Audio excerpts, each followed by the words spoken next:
All right. It's time to preview the Clemson and Florida State game. I don't know about you, Matthew, but this is always one of my favorite weeks of the year. There's been so many back and forths between these two programs. Um, and in Clemson's recent history, you got a seven game win streak against the Seminoles. But you got a completely different Florida State team coming into town this weekend. Clemson trails the overall series 14-20. Tigers do lead at home 9 games to 8. The last meeting was last October 15th. In a game that, if you look at the score 34-28, it seemed like it was closer, but the Tigers did let the Seminoles back in that game. The point spread on this game, I've seen it fluctuate. I've seen it as low as 1.5. At the moment, it is 2.5 in favor of Florida State, and the over/under at 55.5. The two programs, they've accounted for 13 ACC championship game appearances. They've won 11 between the two programs over the last 14 years. Clemson's facing Florida State 56 years to the date of the birth of Clemson's tradition of rubbing Howard's Rock. The rock from Death Valley was first placed at the pedestal on September 24th, but Clemson did not begin rubbing the rock until its 23-6 win against Wake Forest on the 23rd in 1967. Clemson's attempting to win 8 consecutive games against Florida State for the first time in series history. It would be the second longest winning streak against the Seminoles by any opponent all time, just trailing Florida's 9-game win streak against FSU, and that was in 1968-76. Clemson's attempting to defeat a top five opponent at Memorial Stadium for just the 5th time in the facility's history. That would join wins against number 4 Georgia in 1981, number 3 Florida State in 2003. We'll come back to that game in a minute. Number 5 Georgia in 2013, and number 3 Louisville in 2016. A win Saturday would be Clemson's first win over a top 10 opponent as an unranked team since beating Florida State in 2003. So a lot on the line. A win would be big for the Tigers here. What are your initial thoughts on this game, Matthew? Well, before I get started on that, I did want to just say a brief something about that 2003 game. I was too young to go to that game. That was still when I was barred from rivalry games, just because of the atmosphere that it comes with.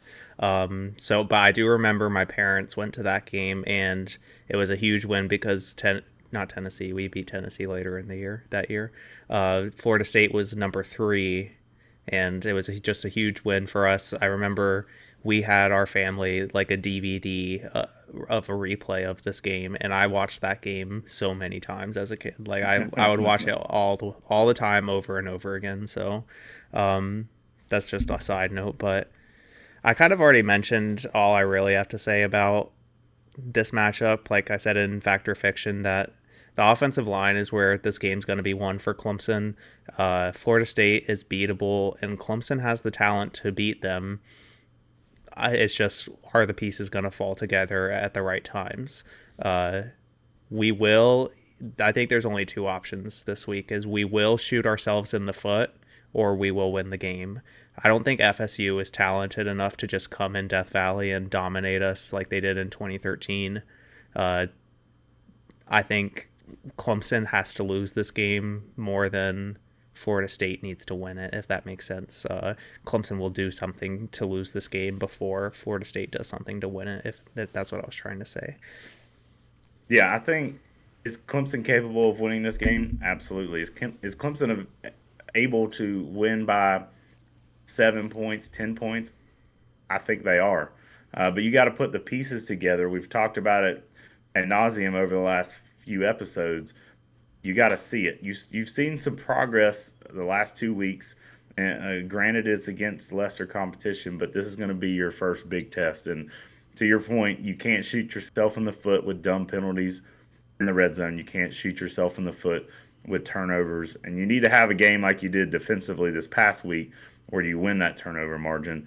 And I think that's going to be I know we talked about the receivers, and you mentioned the offensive line and those matchups there. But I think the turnover margin And something we haven't talked about yet, but special teams. Clemson's making a change at its field goal kicker this week. We brought a guy out of retirement. Dabo pulled him off the beach in Florida and is bringing him up to kick some field goals this weekend. Because yet again this past week you see Gunn struggle with making some field goals. So those things you have to clean up if you want a chance in this matchup. Yeah, well, one thing I read about that situation with, I think his name is Jonathan Whites. One thing I read about that situation is that Dabo is still leaning on Robert Gunn to be the starter, and I assume we're just wanting Whites to be in the room as a veteran and as a backup, just in case things don't correct themselves in due time, because Robert Gunn is young. He obviously has a huge leg, so he probably just needs some time and experience to get into it. But yeah, I mean, a little bit more about the game, if you're ready to move on to like our score predictions and such. Let's do it. I don't know that I've picked Clemson to lose on the podcast yet, but I am this week. I'm picking 37-31 Florida State. I've said this before this episode, but I think we match up well across the board, except the OLDL matchup when Clemson has the ball.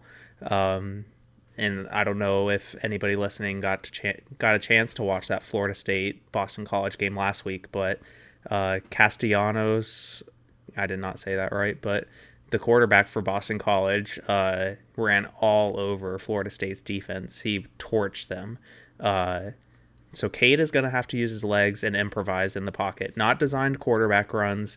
Cade needs to improvise and escape and get upfield if we're going to have any chance of winning this game. If Cade ends this game with less than 50 rushing yards, maybe gross, not with the sack yardage taken out of it. But I think that is our only chance of winning. Cade isn't going to be able to sit in the pocket and make reads. Not that he does it all the time anyway. But he's going to have to make quick decisions and get out of the pocket and use his legs. If he can do that, I think Clemson has a good chance, but we have not seen Clemson win a big game since 2 or 3 years. Every time I feel like we're going into a big hyped game, Clemson's made some kind of coaching error, just dumb mistakes like turnovers. I